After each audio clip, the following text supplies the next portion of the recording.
ये कहानी है कुलदेवी की। अगर आपके घर में कुलदेवी की पूजा होती है तो यह कहानी एक बार जरूर सुनें और कुलदेवी के प्रकोप से बचें। ये कहानी एक नास्तिक लड़के की है जिसका नाम था राहुल, लेकिन उसे अपना यह नाम पसंद नहीं था, इसलिए उसने अपना नाम आरव रख लिया था। वह अपने गांव से दूर एक शहर में एक डांसिंग क्लब में काम करता था और हमेशा रंग भरी जिंदगी जीने में मसरूफ रहता था। सुबह से शाम तक उसका जीवन नाच गाना और शराब में ही व्यतीत होता था। एक बार की बात है, वह अपने काम से कुछ दिनों के लिए दूर होना चाहता था। दरअसल वह शोर शराबे वाली जिंदगी से बोर होने लगा था और वह अपने जीवन में कुछ बदलाव ढूंढ रहा था, लेकिन उसके गांव के अलावा और कोई दूसरा स्थान नहीं था जहां वह जा सके।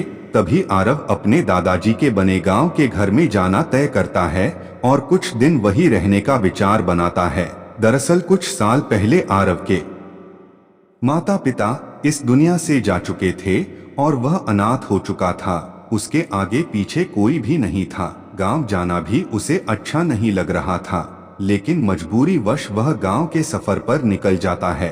जैसे ही वह गांव की सीमारेखा में पहुंचता है, उसकी नजर एक बरगद के पेड़ पर पड़ती है जिसके चारों तरफ लोगों का हुजूम लगा होता है और गांव के लोग बरगद के पेड़ को लाल कलर के चंदन से रंग रहे थे। आरव को यह सब देखकर अजीब लगा। दरअसल वह इन सब मान्यताओं पर कोई यकीन नहीं करता था, उसे यह सब ढोंग लगता था। आरव गांव के अंदर अपने घर की ओर बढ़ जाता है और अपने घर पहुंचकर देखता है कि घर की हालत बहुत जर्जर हो चुकी थी, लेकिन फिर भी वह रहने लायक तो था ही, इसलिए वह अंदर प्रवेश कर गया और साफ सफाई करके रहने लायक व्यवस्था बनाने में जुट गया। गांव में कुछ पड़ोसी इतने सालों के बाद इस घर को खुलते देखते हैं तो उस लड़के से पूछ बैठते हैं, बेटा तुम कौन हो? तब वह अपना परिचय देता है और कहता है, यह मेरे दादाजी का घर था। तभी वह अपने दादाजी का नाम बताता है। गांव के बुजुर्ग लोग उसे पहचान लेते हैं और कहते हैं, बेटा कोई आवश्यकता हो तो हमें बताना और जब तक तुम्हें रहना है आराम से रहो। आरव भी मुस्कुराते हुए जवाब देता है, जी जरूर। लेकिन आरव का ध्यान अभी भी उस बरगद पर अटका होता है। तभी आरव एक बुजुर्ग व्यक्ति के पास जाकर बरगद के पेड़ से जुड़ी हुई बातों को पूछता है तो बुजुर्ग व्यक्ति बताते हैं कि वहां हमारी कुलदेवी है जिसकी पूजा हम हर महीने करते हैं और उन्हीं की वजह से इस गांव में खुशहाली बनी रहती है।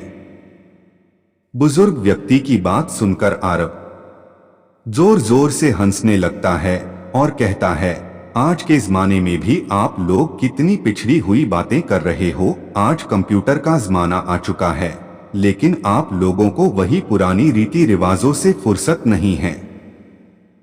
आरव की ऐसी अपमानजनक बातें सुनकर बुजुर्ग को गुस्सा आ जाता है और वह आरव को बुरा भला कहता है। आरव भी बुजुर्ग की बात से नाराज होकर वहां से चला जाता है और कसम खाता है, जब तक इस गांव की इन सब रीति रिवाजों की पोल न खोल दूं, तब तक यहां से नहीं जाऊंगा।